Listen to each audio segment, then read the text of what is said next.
they have to feel like you get them deeply. It's all about them, right? They have to feel like you get them, you understand them on the deepest level possible, right? What keeps them up at night, what they're crying about, the big why for why they want this problem solved. Oftentimes, if you have a problem in your business, you want the problem solved because you want less time in your business. You want more time with your family. You want more time for the freedom that you built your business in the first place. So it's really that deeper why, the deeper layers to that problem that they might not even be verbalizing. Right. They're thinking or not, subconsciously.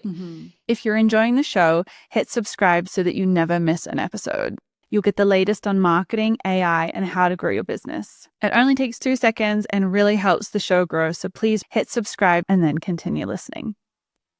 Mariana, great to have you on the podcast. You are an Emmy award-winning filmmaker turned entrepreneur, which we'll sort of talk about kind of what you do in the podcast. And I want to sort of talk about what you do a lot, which is these brand videos for your clients and kind of maybe what that is and how that can help. But I actually watched your brand video. Maybe before I explain what I wanted to comment on, I'll ask you to explain what is a brand video for someone who maybe has no idea. Yeah. So a brand video is the ultimate trust acceleration automated system at scale. Let me just throw even more jargon in there. Basically what it is a 2 to 3 minute video that really moves your cold audiences to feel like they know you and like you and trust you very fast. It lives right after your hook. So it lives pretty top of funnel, meaning they're hooked by something that they would be like, not the video itself. Typically it's not made to be like an ad to like stop the scroll. It's really made, obviously it's made to like keep people watching, but the idea is that they're engaged, they're curious about something else you've said that is really relevant to them, a pain point or a solution or any of those, typical marketing hooks that work really well. Right.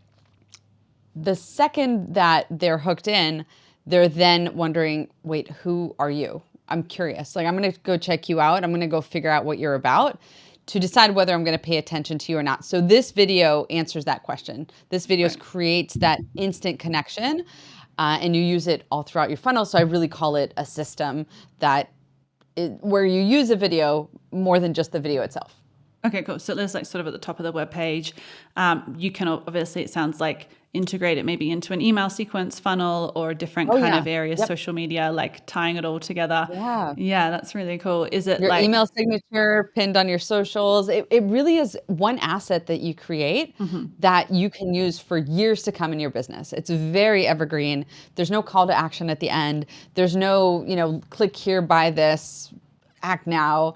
It really is the replacement for a one-to-one connection as if you already knew each other. Like you're having that intimate conversation, the way that you're telling your story, not just the way you're telling your story, but what parts of your story are going to really cause your ideal client to feel these 4 trust triggers, which I can talk about. Like, what are the things that they need to feel in order to trust you very fast? So that story, that video does that, and it accelerates your sales process for that reason. Yeah. Okay, cool. I'm going to drop an open loop and we're going to come back to the brand video setup. For everyone listening, I'm going to come back. I have like things I'm selfishly interested in. Let's do it. But yeah, no, speaking of, so thank you for explaining a brand video. We'll get into the nitty gritty sort of shortly, but I actually watched some of your brand videos because I was like, oh, what is this? And they're really interesting, really emotionally driven and compelling. And I think in your video, you mentioned, correct me if I'm wrong, that you did some filmmaking work, obviously in Afghanistan and Haiti, inmates in Finland, and just big publications. Like what was that like? What was some of those experiences like? I'm just super curious. Oh my gosh. So that was 15 years of my life. I was a documentary filmmaker / journalist. If I may be so bold and you're super curious to watch this thing, it's 3 minutes long. Pause this podcast, come right back. But you can find my brand video at brandmagnetic.com/Mariana, Mariana. So if you want to watch that story, go watch it. So that they know what we're talking about. You're like driving and you're like, I can't watch a video right now. You can come back. The story's been, so I spent 15 years understanding what parts of people's stories were actually going to make somebody else care, right? So you can go and tell somebody's story in a way that's beautiful or, is nice. But what really moves the needle, and in journalism, moving the needle is like causing people to care, causing people, causing change. I had even a short documentary that was played in Congress and enacted law. Like, I love that stuff. This is why I love documentaries, is that they're not just nice stories and, nothing against fiction, but it really is the idea that I can feel like I'm in somebody else's world, that I empathize with them, that I care about them, that I'm actually now paying attention to them, whereas before I wasn't, right? And so how to tell that story, what parts of that person's story are really going to make somebody else care? And 15 years of doing this, everything from like living in Bedouin tents and, some of the stories that you mentioned, sea cucumbers in Haiti and, prisoners and war. I did some war reporting as well, some like war journalism as well. Not a ton of my career was based around that, because I really loved the stories where I could like get to sit with people, and I didn't do a ton of breaking news for that reason. But that's what I loved. And so what I also discovered, but were you scared? Sorry, I'm going to interrupt. Were you scared? Like, what was it? Obviously, like war and like some of these like developing countries. Like, I know there's sometimes not even running water or electricity. Like, were you scared at all? Was there obviously danger elements in there as well? Yeah, sometimes. I definitely had some, I'll tell you the story of this one time where I was filming by myself in the West Bank. So that's, Palestinian territories. And apparently you shouldn't rely on Google Maps. It took me in the most bizarre direction. I was like in dirt roads all of a sudden, and I'm like, wow, okay. Here I am. I'm a woman. I'm alone. I have a ton of gear. I had probably like, I don't know, $15,000, $20,000 worth of gear in my back seat. And that's kind of a silly one, because it was, I put myself in danger there. I think for the most part, I have been really blessed because I've been around people who really wanted to be heard.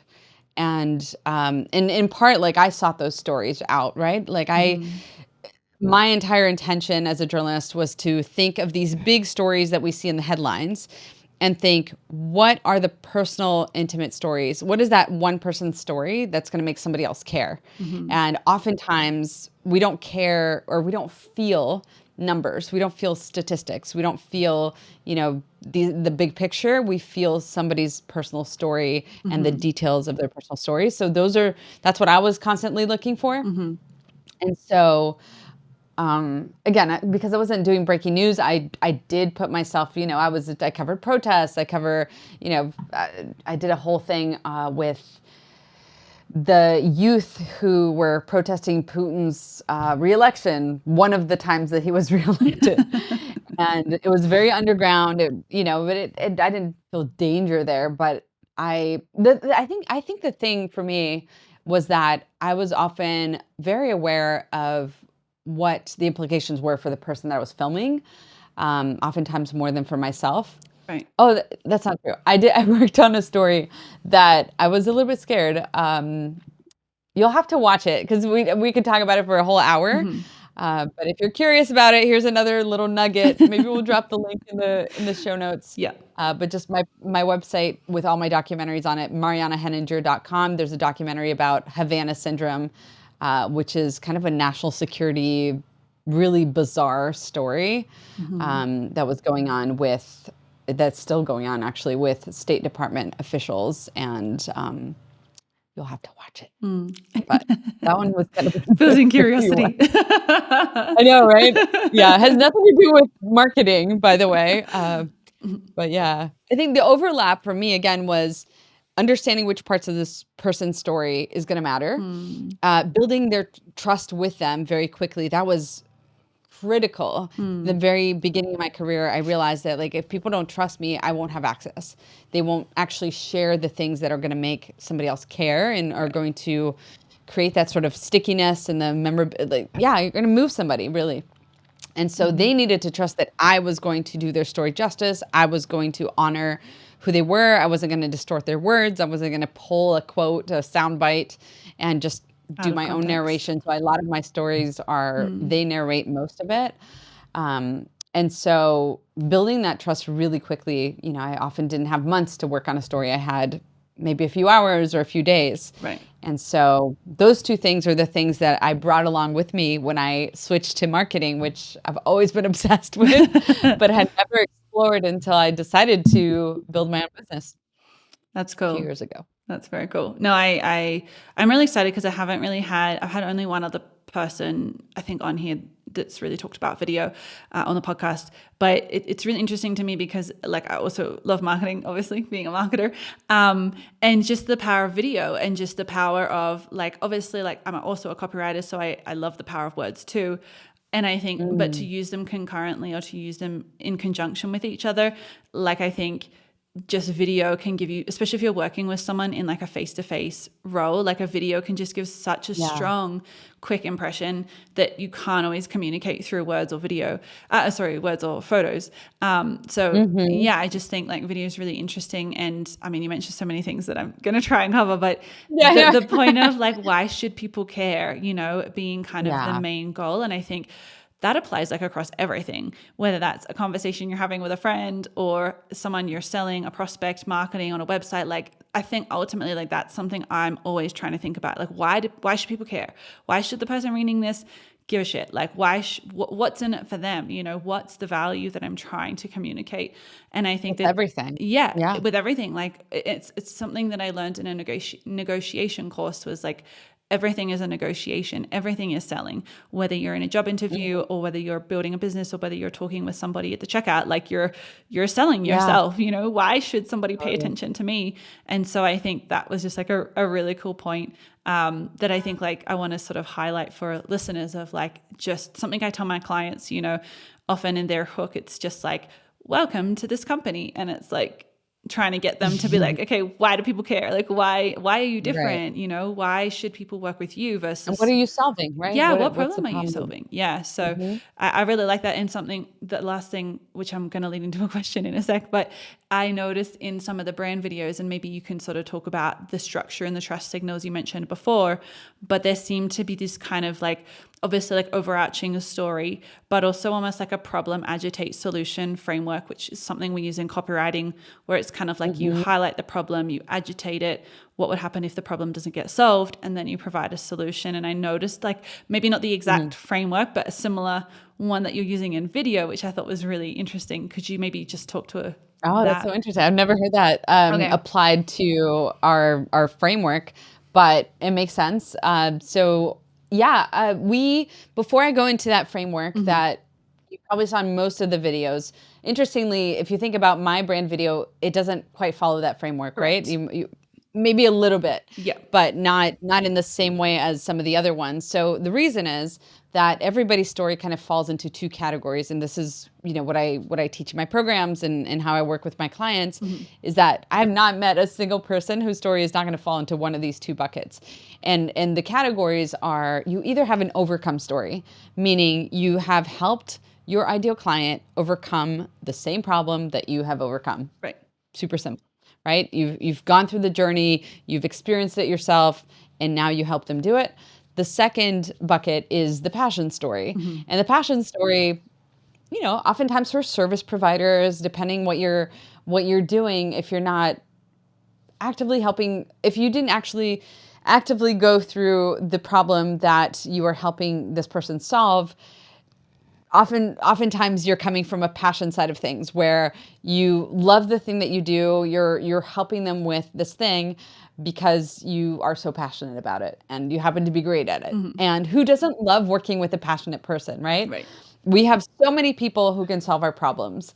We want to know that either they've been through the exact problem themselves, they're their own best client, or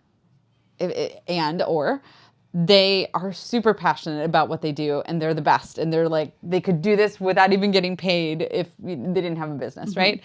And so the passion framework's a little bit different. It's a little bit more fluid. Right. They both of them follow the principles of the trust triggers, which I'll just tell you what they are because they're super simple, but they are really important for somebody to feel that moment that they meet you, that sort of that curiosity moment, that magical instant trust test that happens, that little window. I still haven't found a name for it. I keep like, every time I call it something different. But there's a window, there's an instant trust window that happens right after somebody comes into your world, whether that's your social media profile, whether that's your website. Typically, it's one of those two. They've come because they're hooked, or they heard about you, or they saw you in a comment. You know, you made an amazing comment in a Facebook group post or something like that, where they've come across you and they're like, oh, this is interesting. Who is this person? Right. We all do it. We all do it. And yet, A little cheeky so many of Facebook us, stalk. exactly, right? Yeah. What do we want to do? We want to check this person out. We want to understand what they're about.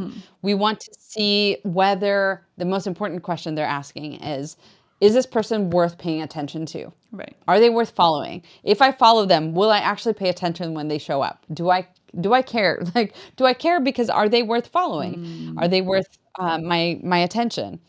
And we do a terrible job of answering that question, Ellie. Oh my gosh. We focus on this myth that we need to take 6 to 12 months of posting constantly, of being everywhere, of doing all the things, of like visibility all day.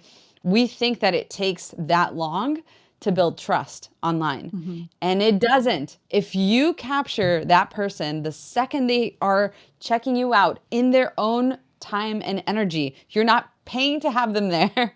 They are doing it themselves. They're doing it in the privacy of anonymity. They're not ready to engage with you. They walked into the store. They don't want to be helped yet. They just want to look around. Right. And if we show them the thing that they're looking for when they're looking around, oh my gosh, we have accelerated that process so much. And I have case studies where previously my clients had months and months of, just your regular nurture cycle, right? Where it takes that long for people to actually buy from you, shortened to days.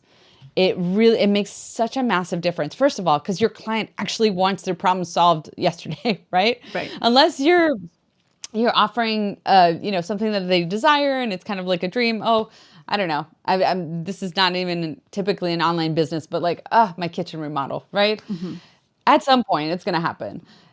There are problems like that, and there are problems like the toilet that goes berserk in the middle of the night. Those are immediate problems. You don't really care who comes as long as they pick up that phone at 3 a.m. And you think they're a legit business. Okay, come now, right? There's a fire.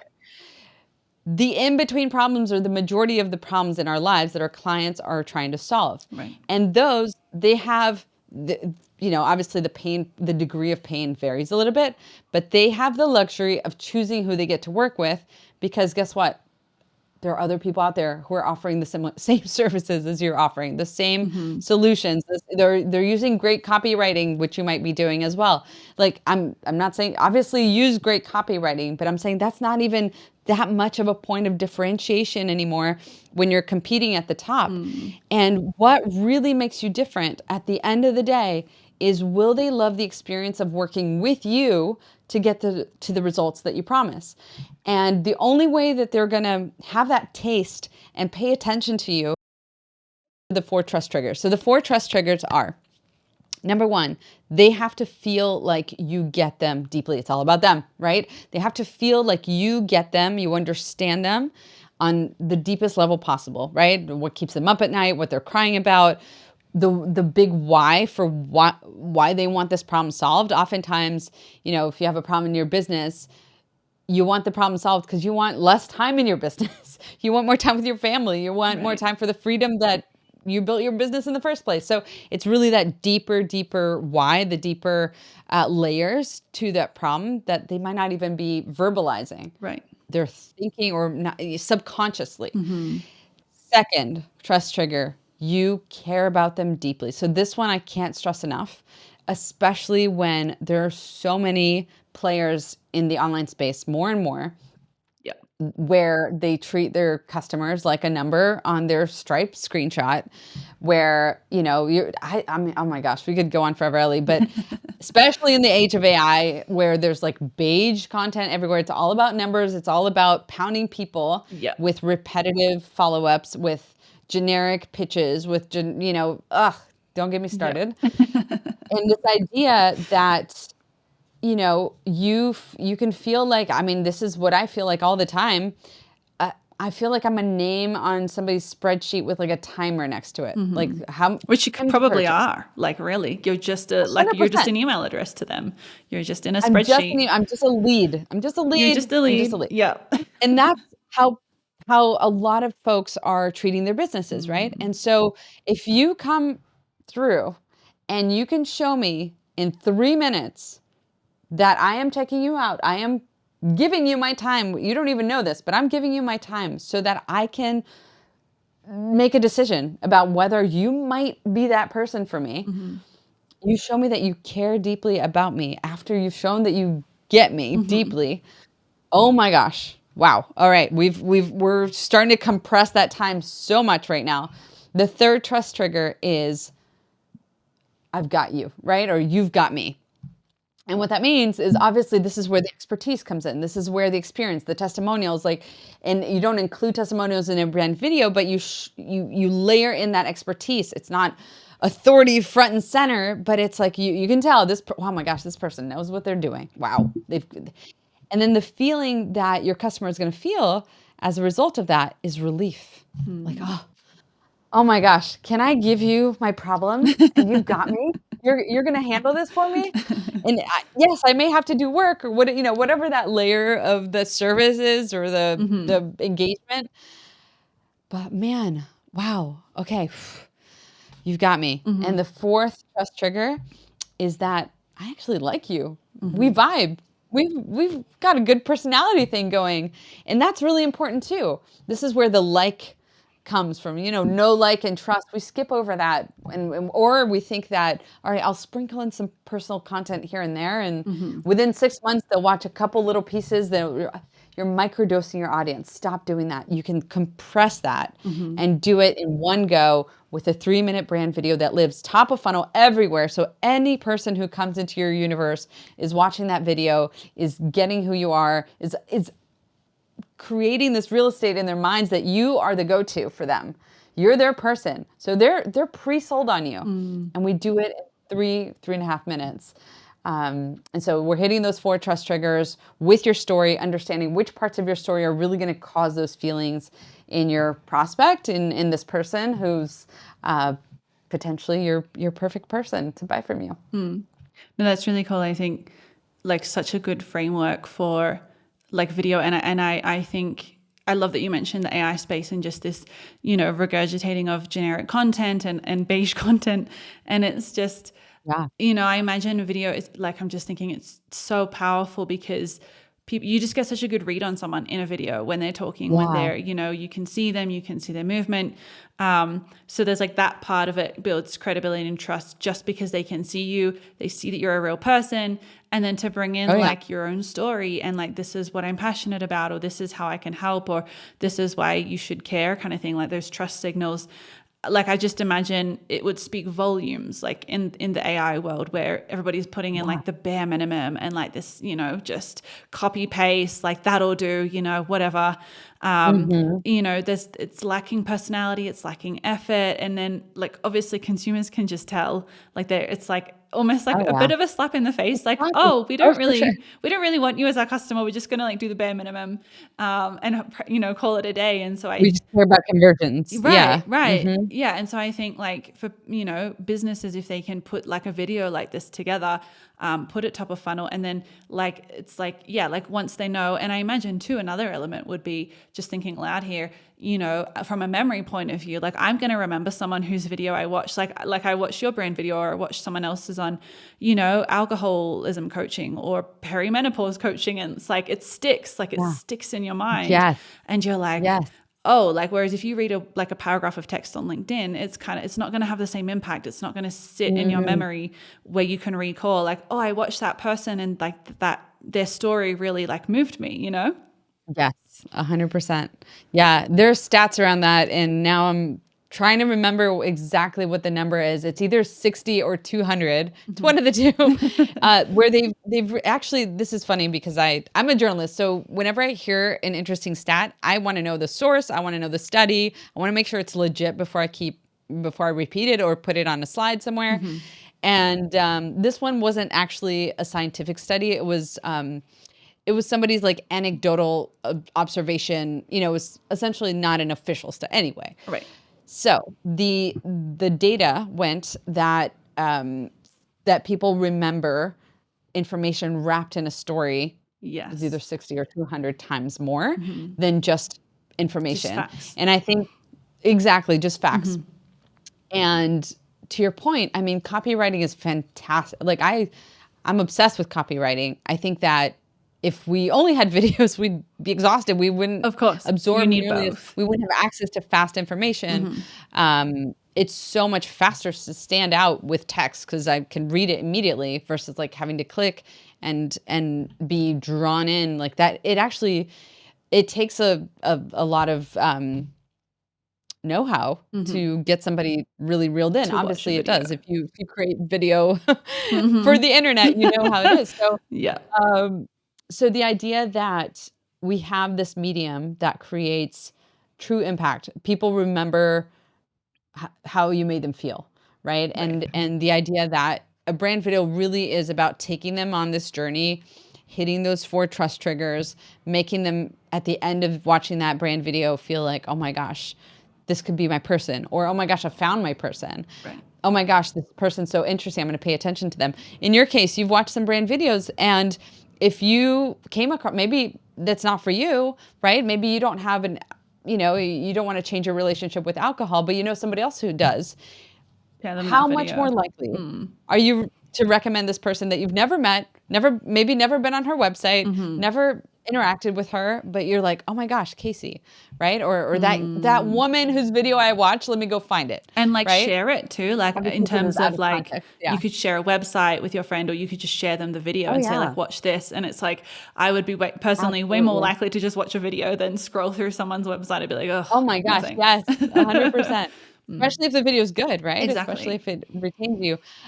Yeah, I have a recent story. I am still in communication with a really big tech company, and I was introduced to their marketing department, and in that introduction, I said, "Great to meet you." Blah blah blah. I can't wait we were gonna have a call. I was gonna say Zoom call. They use Teams, corporate, but we were gonna have a Teams call, and it was a tiny email, and I do have it in my signature. Not everybody sees it there, which makes me think I should revamp my signature. But anyway, I did add to that sort of intro response. I said, hey, by way of introduction, here's a quick snapshot of my story.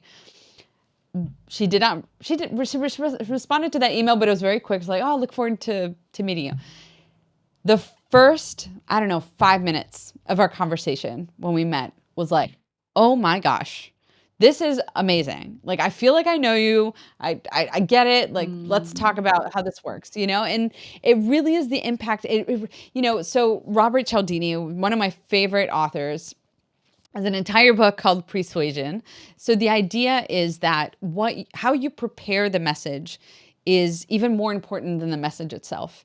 And if you're at a party, for example, and somebody introduces you and they were like, oh my gosh, Ellie, she's amazing. Oh, you have to meet Ellie. Ellie is incredible. You're going to love her. She's fire. She's so smart. And they like set the stage for you, right? This is what great MCs do before you jump on stage too.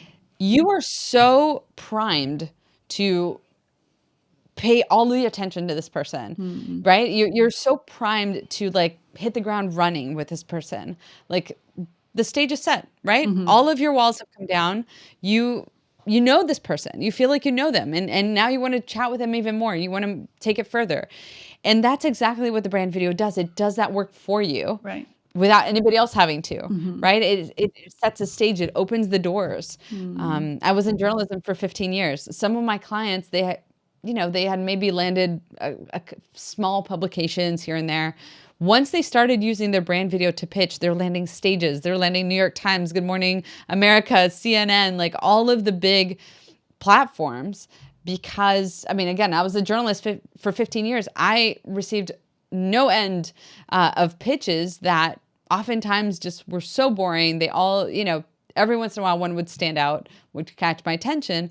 But think of what a brand video can do when you attach it to whatever you want this person to pay attention to, whether you're pitching yourself to be on a stage or on a podcast or being, covered by the media or whatever, collaboration, a JV partnership.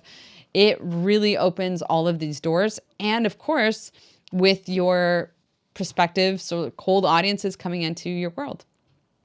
That's cool. I really like that. And I like the piece that we sort of talked about before, but like obviously building a brand video is going to take a lot of time. It's going to be an investment of time and money and, strategic thinking, thinking about those trust signals and how you want to communicate that.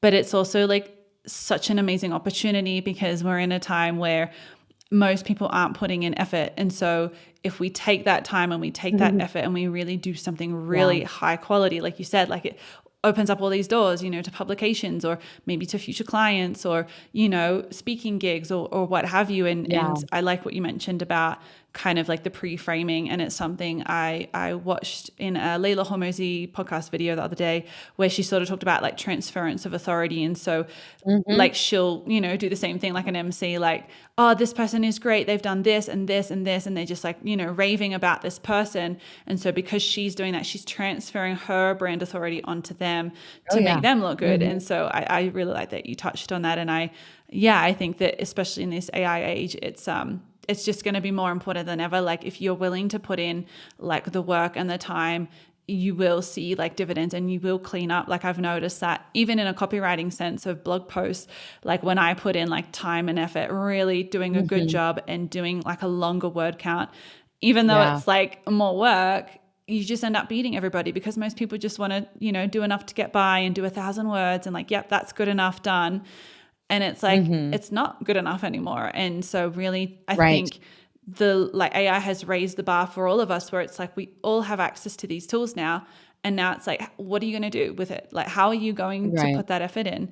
And I want to sort of transition. I know we've only got a few more minutes, but you mentioned before we started recording that you're doing like a video course and using obviously AI to revamp it. And you mentioned sort of how it had reduced your workflow or your workload rather by say 70%. Could you maybe just sort of talk about, how you're using sort of AI bots and things in your business? For sure. So we have two sides of the business, basically our sort of premium high-end done for you brand videos. They're white glove, soup to nuts. We do it all for you.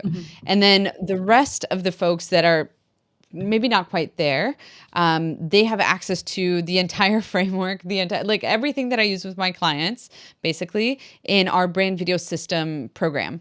And the brand video system program traditionally was all sort of done by hand, if you will, and this was not that long ago, which is so mind-blowing to think how much things have just changed in such so a short fast amount of time. Yeah.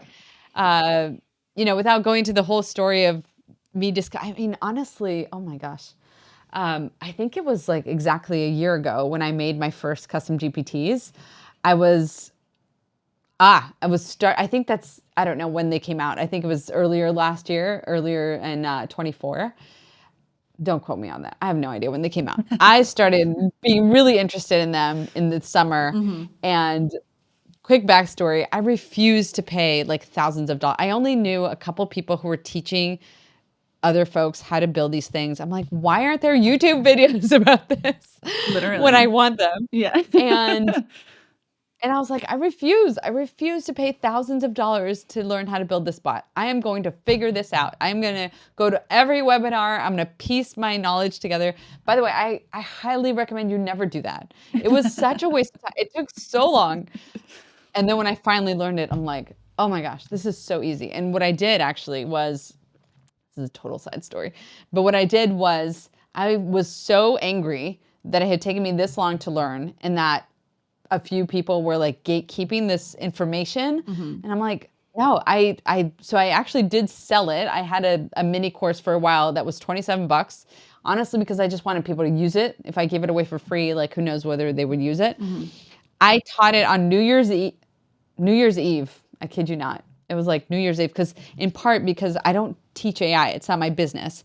And I had told myself, like, if I'm going to offer something that is not part of my business, I'm going to do it before the year is over. I'm not going to bring this into the new year. Right. I taught it. People showed up live. And I eventually went on to teach it in Amy Porterfield's group, if you're familiar with her. So I taught and then now I give it away for free. So like anyway, all this to say that custom GPTs like completely changed my business. And how? So that was the start of me looking at these bots and understanding, oh my gosh, not only can they make our work easier in our signature program, which is our high-end done for you premium brand videos, but obviously my students could use them too. And so the entire program, this is where I can easily say about 70% of the work is now taken off their plate. A little bit with a consequence there, because if you do copywriting, if you do marketing, you know that sometimes you gain so much by actually doing the work yourself, right? Sometimes the process in and of itself is very valuable. But what happens is a brand video, like you mentioned before, is not like creating a reel where you do it sort of in an afternoon, or if you're fast, you do it even faster, and then you post it, and then it's gone, right? Like every once in a while, you'll have a good reel that you actually want to pin and maybe send to someone, but a brand video is like on a completely different scale, which requires you to put more effort into it as well. Lost my train of thought. Hold on. So because brand video requires the work of filming and editing and all of these other components to it, I feel totally fine. Like I have blessed the workflow of using these bots so right now our bots help our students to write their script. They have a first draft of their script, like with very little input. I mean, I encourage them to give us as much input as possible. They have an entire kind of a brand book, I just call it a workbook, but it's a lot of things about your story and your brand and your ICA, your ideal client avatar, and all of these things in depth. But it takes all of these inputs and creates a first draft of a script like in our framework, right? In our style. And the second set of bots basically work your way up to a shot list. So now you know exactly what to film. And by the way, in our program, you do this all on your phone. It's very, very simple but beautiful filming. In fact, right now we're editing a lot of our past students who upgraded to our editing service. And I'm like literally teary-eyed. I'm like, oh my gosh, these are so beautiful. I can't believe they filmed it. Like, I'm so proud of them. Yeah. Anyway, but you do it all on your phone. You learn how to film beautifully, cinematically, but it's not a film school, right? You're not like spending hours learning how to film. And then one of the bots in the program, so it's kind of 3 buckets: write your script, shot list, and then the third one is if you want to like sort of plan a shoot day. For example, if you're having somebody come and film you, right? And so you want, oh my gosh, like I want to film all of these things. Like these are the different locations. Help me plan a sort of minute by minute or, hour by hour shoot day program. So anyway, the bots are amazing. In the last thing I'll say is that, touching back on this point that if you do the work manually, there's something really beautiful that happens there. There's a really, in a way, part of that process is no longer there that I had with my previous cohorts. However, we're getting them done, right? So the brand videos are actually being completed in a much more timely manner. And I've encouraged my students more and more. This is something I say at the beginning of the program, is that 70% is perfect right now. So this is the beauty of the brand video too. It's not a book, right? Where you publish the book, oh my gosh, I meant to say it like this, or oh my gosh, if only I had included this thing. No, you can always change your brand video. You can always add some language. You can always add, maybe swap out a different scene or a different shot, or now you have like some things that are filmed that are beautiful. You can add those in, so it's a fluid thing that you can prove as you go. So that's cool. having it done and having it installed in your business is the moment it's actually going to start working for you. That's cool. Yeah. Awesome. No, thanks for sharing. It was cool because when I was researching, I was like, oh, this looks great. Like, I'd like to do one, but I obviously live in Peru, like and you're based in the US. So I love that there's like an online course option for people. And I imagine too, like I was just thinking, in addition to say doing a brand video, if someone's doing YouTube videos, I imagine a lot of the principles would be translatable into say Oh, yeah. different video media. So that's super cool. Yeah, for sure. A lot of Yeah. my students will say that now when they watch a film, they recognize the shots and they're like, "Oh my gosh, like I know how they filmed that now." That's cool. And absolutely, as you're Mhm. creating content for socials, whether that's YouTube or any kind of B-roll that you're filming. In fact, like we call them emotional visuals, because they really bring the weight, a lot of weight to the story. Like the visuals are characters in and of themselves. Like they have a very, very important purpose in the brand video, which we That's haven't cool. gotten into. But anyway, Yeah. if you're just filming B-roll, this is like an elevated way to look at B-roll as well. That's cool. No, thanks for sharing. I appreciate you coming on the podcast. It's been an awesome chat. And so for people who say want to know more about what you do, maybe do a brand video or check out your course, where can they connect with you online? Yeah, absolutely. So I'm on Instagram at Brand Magnetic. Super easy to find me. You can also, if you are thinking like, oh my gosh, where do I even start? I would love to get started. I might not be ready to jump into something, but I want to get started. You can grab my cheat sheet. I have an ultimate brand stories that convert cheat sheet. So the first important step of this process is understanding which story you're going to tell and how. And so that cheat sheet will help you cover that part for sure. So it's brandmagnetic.com/cheat sheet, and you can grab that right away. Perfect. Amazing. Well, thank you so much. And thank you everyone for listening.